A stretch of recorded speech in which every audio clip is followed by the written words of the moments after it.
Hi everyone, hope you are doing well from wherever you're watching this channel, depending on your time zone. Now, Raila Odinga was in Mombasa for the People's Baraza, and during that visit, it was the first time Raila decided to respond to the current Interior CS Kithure Kindiki. And of course, that response was not only just for Kithure Kindiki, it was also a direct message or notice to William Samuel Ruto. And Raila was very clear that when they were fighting for multipartyism in this country, Kithure Kindiki was just a small baby who was still breastfeeding from his mother.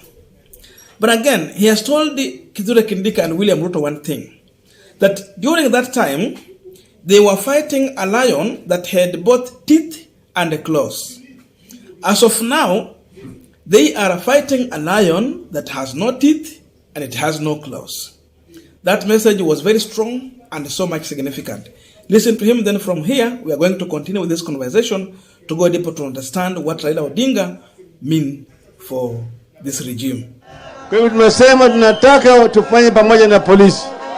Lakini bwana Kindiki, hujajua mimi ni nani?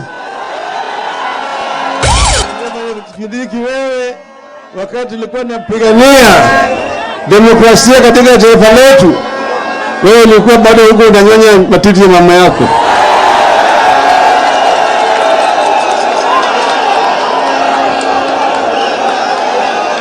Hii uhuru ambayo tuko nayo sasa haikuwa wakati. Now we are continuing with the panel discussion, but just a quick request for those who are watching and you have not yet subscribed, please consider subscribing. To our returning subscribers, I must say thank you so much, and again to all our viewers, please give this video a thumbs up. Thank you so much, and back to this discussion. Now, you know, Kithure Kindiki is not the only person whom I have seen trying to respond to Raila Odinga in a way that you can see this person has just lacked respect. But then even Kenyans have been laughing at Kithure Kindiki. They say he's coming with soprano to respond to Raila.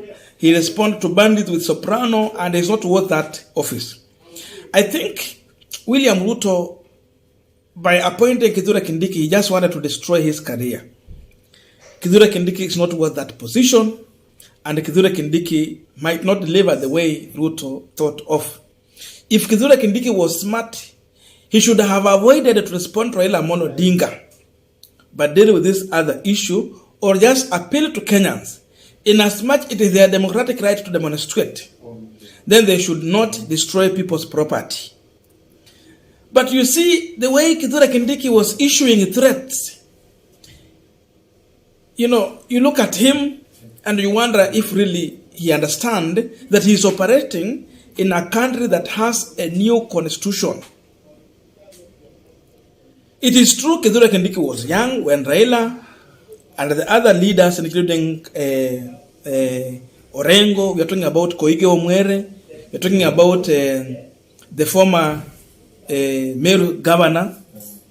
These are the people who are fighting when we had a president who had absolute power.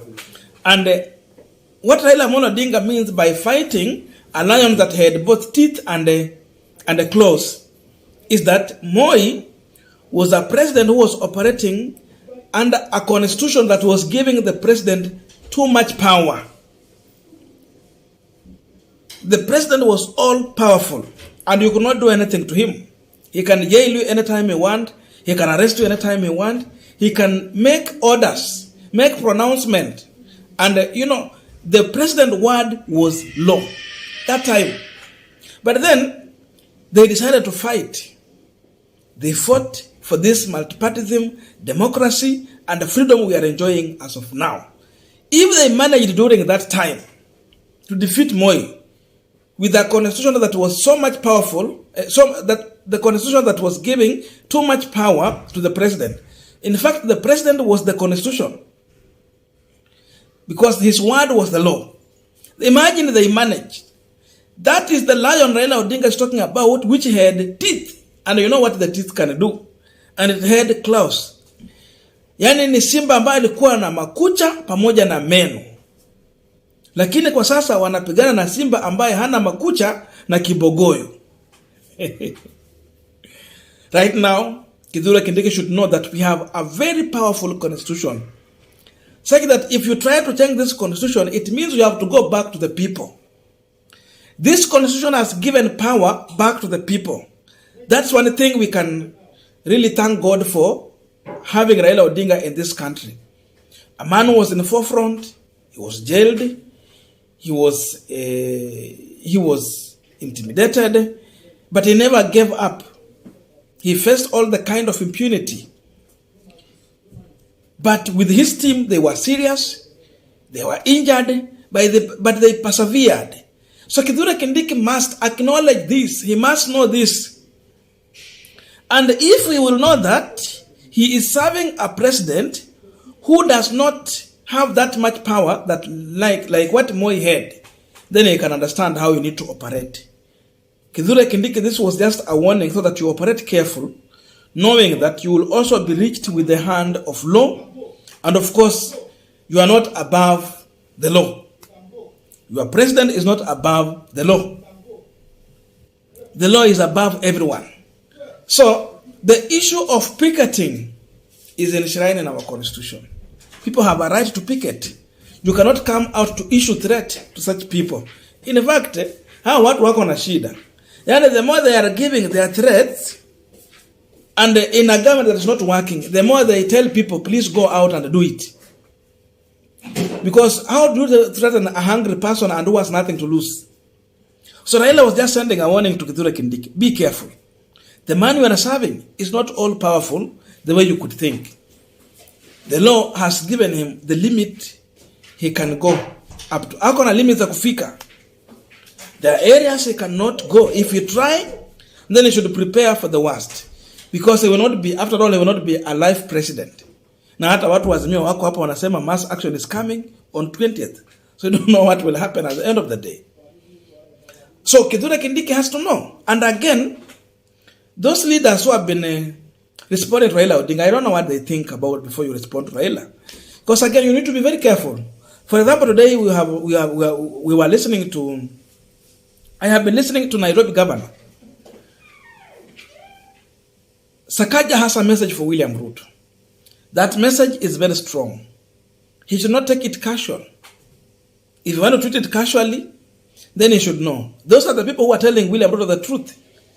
Mudavadi said, Wetangula said, and Sakaja is saying, Fane, how watu wote ni Walui. But they know. So if you will be taking his advice from Kithure Kindiki, and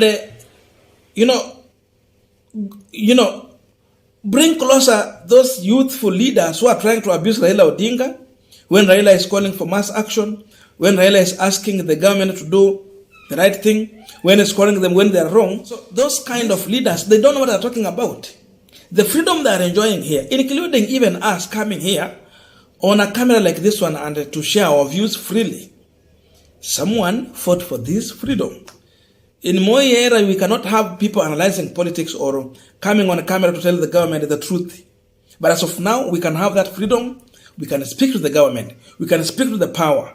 And we can share our views. People can comment. You can go in any social media platform and speak your mind.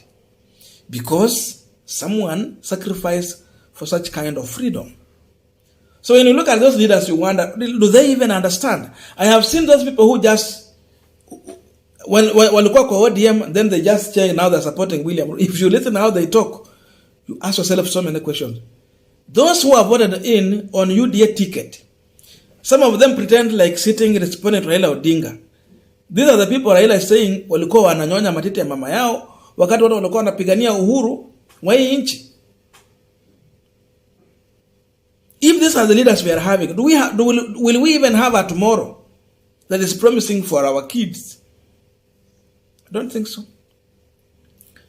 The other day we saw a member of parliament, anatoka ilikuwa ni kwa alama ni wapi, who was saying that now the remaining thing, because William Ruto is a God-sent president, they are now planning to change the constitution of Kenya to allow William Ruto to rule for life. Look at that. So that now we can have what is in Uganda. Really? These are the leaders who are around William Samoei Ruto. It means they don't understand where we have come from. They have no idea. And hao ni watu Raila anasema kwamba walikuwa wananyonya matiti ya mama yao wakati hao walikuwa wanapigania ukombozi wa pili wa nchi hii. Sababu kama kweli wangeelewa, or if they can sit down to analyze and understand, they will know even William Ruto that they are defending as of now, he will turn into a tool that is going to finish them. A tool that will destroy them in the future. You glorify Ruto today, tomorrow, it will be another thing. So this was a direct message to William Ruto and the CS for Interior, Kithure Kindiki. They should know that we have a constitution that is so powerful than any individual in this country. And if they try to go against that constitution, then they should prepare for the worst. Thank you so much and see you in our next video. But let us meet in the comment section.